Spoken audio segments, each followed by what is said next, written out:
La radio a souvent été utilisée comme arme de guerre sur le continent africain. Nous sommes cette semaine avec Kadi Adzouba, journaliste pour Radio Okapi en République démocratique du Congo. Contre vents et marées, elle met sa voix au service de la paix. Bonjour fidèles auditeurs, c'est Kadi Adzouba et derrière la baie vitrée, il est là Emmanuel Kanagaro, bienvenue.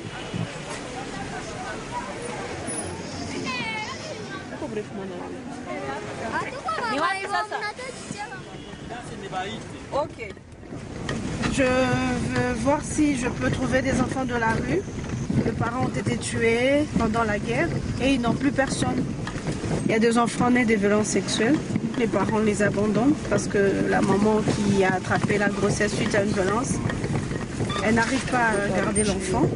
Maman, il est mort. Ma mère, elle est morte. Je vis comme un perroquet dans la forêt. Jambo, à vous tous qui nous captez en ce moment. Je m'appelle Kadi Adzouba de Radio Okapi, la radio de la paix.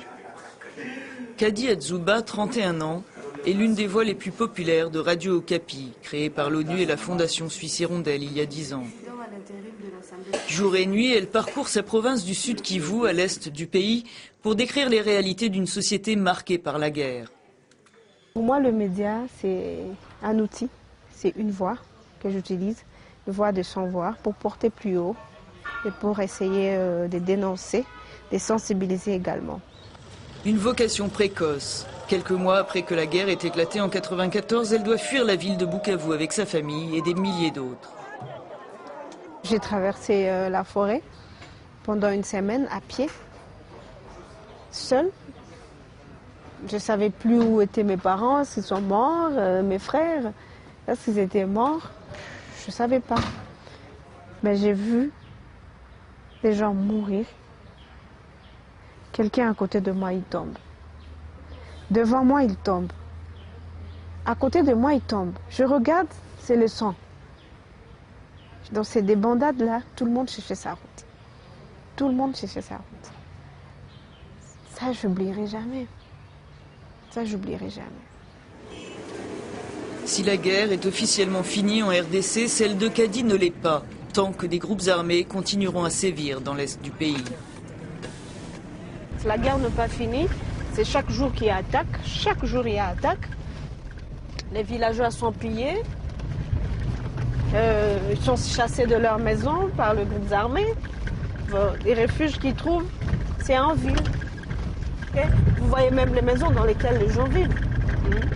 Vous allez trouver une petite cabane comme ça. C'est toute une famille de 15, 18, 20 personnes. La misère l'indigne, celle des femmes plus que tout.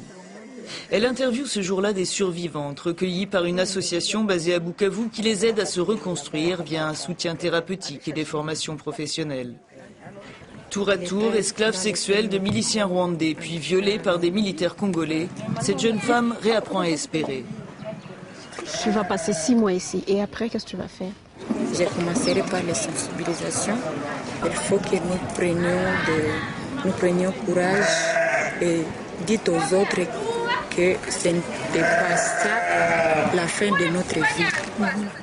À la radio et au sein de plusieurs associations, Kadi ne cesse de dénoncer le fléau qui continue à affecter des milliers de Congolaises et surtout d'en dénoncer les causes. Violer la femme, c'était une arme de guerre.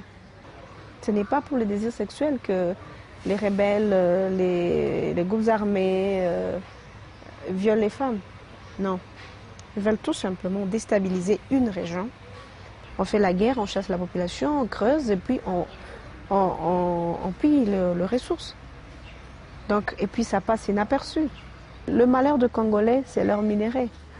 Il y a des multinationales, de grands hommes politiques qui sont derrière tout ça, et c'est là dans le monde entier. Le trafic illicite de minerais au détriment des populations locales est maintes fois dénoncé par les organisations des droits de l'homme. En 2002, l'ONU publiait un rapport dénonçant le pillage du pays par les pays voisins avec la complicité de 85 multinationales. Le combat de Kadi ne plaît pas à tout le monde. Menacée de mort et attaquée à son domicile à plusieurs reprises, elle a dû s'exiler avec 2 de ses collègues. 2 autres journalistes de Radio Okapi à Bukavu ont été assassinés. Kadi est rentrée pour continuer à témoigner. Les menaces n'ont pas disparu. La conviction de la militante non plus. Quand on fait le bilan de nos collègues, de nos parents, de nos tantes, de nos amis qui sont morts, et puis tu t'es dit, qu'est-ce que toi tu as fait pour être encore en vie aujourd'hui?